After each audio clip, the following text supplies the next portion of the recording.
Hey guys, what's going on? It's Alan here. Welcome to another video. So today we're going to show you how to capture, edit and render perfect 60 FPS gameplay from your computer and upload it onto YouTube, okay?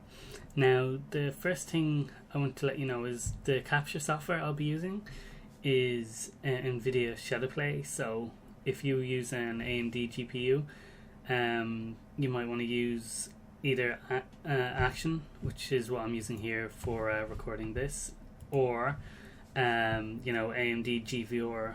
As far as I know, that is pretty similar to Shadowplay, but I haven't had an AMD card for a while, so off topic there. But it's specifically aimed at Nvidia Shadowplay is my capture tool, and the tool I'm going to use to edit out and render the videos is Adobe Premiere Pro. I used to use Vegas, but I was having problems. That wasn't giving me true 60 FPS for some reason.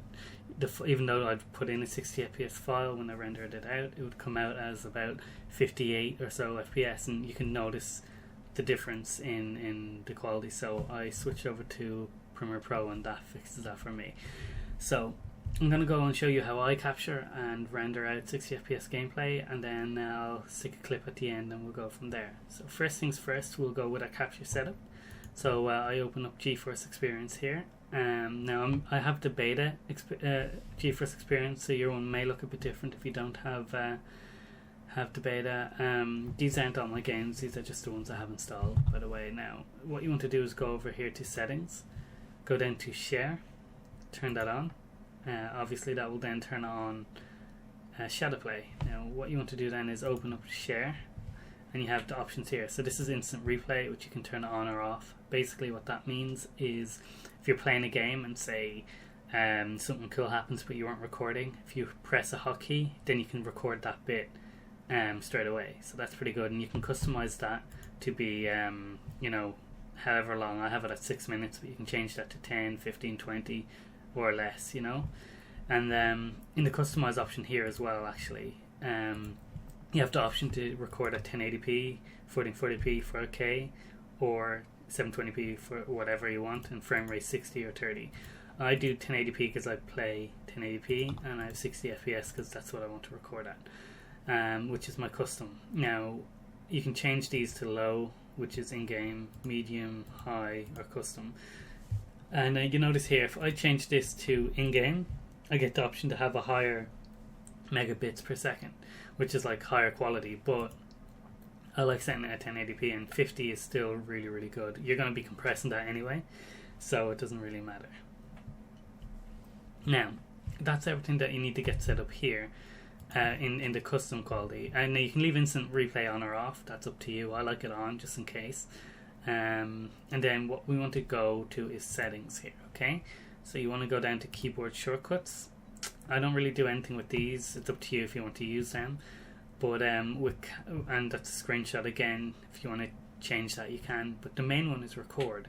So I have F8 for the shadow feature, where you can save a bit of gameplay if you weren't recording. I have that as F8, and then I have F10 as my toggle, recording on or off, to manually record. If I was say trying to do a live commentary or something like that, I'd hit F10, and then when I'm done, I'd hit F10 again. It's up to you on how you want to customize that, and there are some other options here for streaming, for example, which I don't really do, so I don't really look at that. So that's how you configure that. Next thing as well you want to look at is as well where you save your files. So you can go into recordings, and I save my videos onto my D drive, which is not my Windows drive, so that's where I save it. But you go here and you just go to the where you want it to go. And you go from there. So that's where I have that set to. Obviously you want to set that as well. Temporary files, I just leave that as default. Go back and you're done. So that's your setup done. Now what you can do as well is if you click this, you can customize your microphone. So you can set the preset of how loud you want it to be. I usually leave it at about 80 so you can actually hear me. Sometimes you might get a boost. Make sure your microphone is selected as well. Hit save. And that's pretty much that. Obviously if you don't want this on, you can change that to push to talk, always on or off, and then you can also have webcam on or off if you want. I leave it off though. And that's pretty much all you need to get started with Shadowplay. It's pretty intuitive, pretty straightforward, and you're ready to go. Just make sure this is open. Once you launch a game, you'll have a little icon in the bottom right hand corner, or well, you can customize that to be the left, right, wherever you want, and it'll give you the little icon so you know it's there, and the little microphone will be beside it if you've the microphone on as well. So that's basically how you do that, and then you press your key to get it started, and you press your key to get it off, and that's where you get your footage. Now, so say we went to play the game, got some footage. I'll just go into a folder here, see what footage I have. I have some Battlefield footage here, so say we look at this. Just play this now in a second. Just mute that, so we can see it's like, hang on. Here we go. So this is like nice 60 FPS footage, as you can see. Skip forward a bit. There we go. So that's our footage that we have. So we're going to bring that into our editor to render that out in the full 60 FPS, okay? Because that's what we want. So what we're going to do is, here we go. We create a new project in Adobe Premiere Pro, okay? So when you click here, now I have what I do is I have actually a custom one set up. So like if I hit OK, hit yes, see it gives me a custom one here. But what you can do is if you when you come here, you might come in at like this one, right? DV Pro HD. You want to go to settings, and it'll give you the option there to set up a new one. Or if you go into 1080p, for example, and click here, then you have the option to go into settings, and you can change this to 60. You can change, well, you want to change this to custom, and then you change this to 60. You change the resolution to 1920 if you don't want to do 1080p. You leave this at square pixels 1, no fill, 60 FPS, and then you leave that as the default, and you're good to go. Save preset, give it a name, and I call it YouTube 60 FPS 1080p. If you want to do 720p, just change that to 1280 by 720 and call this 720p. Save preset, you're good. However, I like doing my normal one. So then once you're in this view here, you want to go and import. So I'm going to import, say, the video clip. You import that here. I'm also going to import normally what I would do as well is I have an intro, so I'd go into my rendered videos, go into intro and pull that in here as well. I'm not going to put it into the actual video here because we don't need that. But what we're going to do, I'm going to show you some basic editing tools if you're not familiar with Premiere Pro, just to get you started as well. So we drag our video clip into here, but hang on actually. Just give me one sec because I didn't actually go into my sequence. So like what I want to do is click here, click OK. So once you've got your sequence set up, you're good to go. Now that we have that, you'll see this, okay? Now, so we go and drag our video in here, and here we go. Now, the main things you'll need to know is how to cut, okay? So in cuts, you have something called a razor tool here, which is the shortcut is C. So if you click that, you get the little razor tool, and you want to cut somewhere. Say I cut out to here, so I'll cut out to about here. You click here where you want. You want to click the pointer tool, which shortcut is V. Click here, click delete, that's gone. Now you want to have a kind of a fade in tool, so what you want to do is select the start here, drag this out, you drop down the audio tab here so you can actually see the audio as well. Now you zoom in a little bit here, and what you want to do is select the pointer tool, which is P. You change to a little pointer, click this line here, which is the opacity level, click the start and pull this one down, and you do the same with the audio, maybe pull it in a little further, and what happens is when you click it, it'll fade in, see? And if you want to extend that fade in, you bring this up and then see, and that's just a nice little effect, so it doesn't just start. I like to do that. And then say you do some editing there, you cut out some bits. If you want to slow something down, for example, that might be something you want to do. So what we'll do is I'll put C here, there we go, and then what I'll do is I'll say we want to slow down this clip here. right? Then I'll go and cut that. Now what we want to do is I'm going to hit V again to select the tool.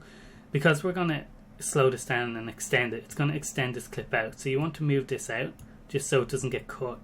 You right click on this clip that you want to extend, click speed and duration, and then if we're slowing it down, you change the speed from 100 to 50 and you don't tick any of them. Then click OK. As you can see, it jumps out. You put this back, and then we put this back and we go and play.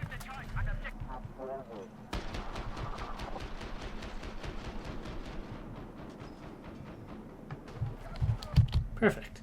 Okay, so they're the main things you want to do, and then obviously at the end of the clip, say you want it to end, you go I'll cut it to here. I'll get rid of this. Again, I used C to use the cut tool. I used V to select back here. It's just a little shortcut. You pick up on them, but use these here. So the select tool is here, the cut tool is here, and the pointer tool is here. Now go back to the pointer tool, which is right here, and we want to give it a little fade out as well. So we do that, and now just make sure that's okay. It's probably too far, so we'll give it a little bit less, and that's perfect. It's probably a bit too much again, but you know, it works for this. Now one last thing is sometimes you might want to add, you know, your own kind of signature to it. So what you want to do is, if you want to add a text effect, you right click over here and you go new item. Then you can go down to title, click OK, and then you have this area I select here. So say what I would do would be I would type in my name here, go that, do that, and then I would change the size and everything. So you go down to font size. I usually put it at 40 just so it's nice and small, and then I'd put the X position at 1600, which brings it over to there. Actually, I think 1550 is better. See, and then I put this at 1050, and that's the coordinates. It always goes into the exact same position. And once that's sorted and you're happy, you bring it over here, you select the area, zoom in, and what you can do, select the correct tool first. Now you want to drag this edge all the way over to the start. Drag this edge, you can zoom out. Drag this edge all the way over here. And then one last thing is, if you drop down this arrow here, what you can do is you can also give that the little dragon as well. So we're going to select our pointer tool, just down here. We bring it around the same as the other one and bring it down, and we do the same at the other edge here, so it fades in nicely as well. So that way, when it's starting, it fades in with the actual scene as well. Now what's going to happen is I'm going to render out this video, and I'll put this video at the end so you'll be able to see, once it's rendered out, how it looks in total, and we'll go from there. But guys, hopefully this tutorial was helpful. I know it's just very basic stuff, but that's important. Now actually, before we go, there is one thing I want to show you, which is the render settings, which I was almost forgetting. So when you're done editing your video, Control A, select everything, and then what you want to do is go to File, which I can't see here, so I'll go File,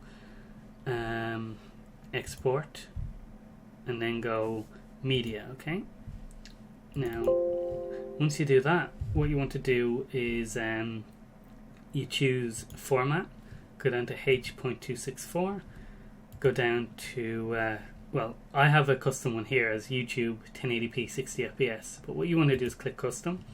What you want to do then is go down here to Video. You'll have it 1920 by 1080. It will say 29 points, so you want to go to 60 and you'll get this error saying invalid frame size. Now to fix that, all you need to do is go down here, change this level from 4 to 4.2. Okay, and you can change this domain if you want. You don't have to, but you can. And then go back up here and look, you can put it at exactly 60. Grand. Now once that's done, all you need to come down to do, change this from VBR 2 pass to CBR, constant bitrate, and change this from 4 to 35. Okay, now this is going to give you a big file size. Like this is 470 megabits, but it's only like about a minute clip. Like if I did a 16-minute video, that'd be about 4 gigabytes. So just bear in mind, it's a big file size, but it looks amazing. So it's up to you. Doing it any bigger will look better, but will cost a lot of file size. So you want to be wary of that. Once that's sorted, you can choose to use maximum render quality if you want. It will make your file size a bit bigger, but it looks better again. All that's left now is, once that's sorted, all you want to do then is click up here, preset. You have the option to save preset. So what you want to do is name it, like, say, YouTube. Now this is identical to my 1080p 60 FPS, so I don't need to do that, but you can name it whatever you want, and that's fine.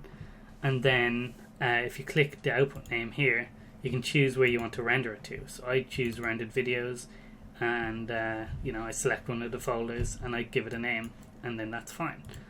And then I render it out. And the good thing is, this actually renders using your GPU, because look, if I export this, for example, right, this is a minute and 52, and it's going to give me a minute and 45, so that's almost real time, really fast. And if you've an Nvidia GPU, there's one thing I haven't shown you yet. If you've, like, I have an Nvidia GTX 970, what you want to do to get that to be used using this, before you open it up, is you want to go and open up the notepad. Okay, so you go new text document, right? You want to open this. Sorry, you want to right click, open as in, sorry, that's not right. So let's go open notepad. Okay, right click on it, run as administrator. Yes. Okay, now what you want to do is file, open. You want to go to your program files, Adobe Premiere Pro. Okay, and when we're in here, there's a text document that we're going to look for, which is CUDA supported cards. You click open, and you just change one of these to your GTX card.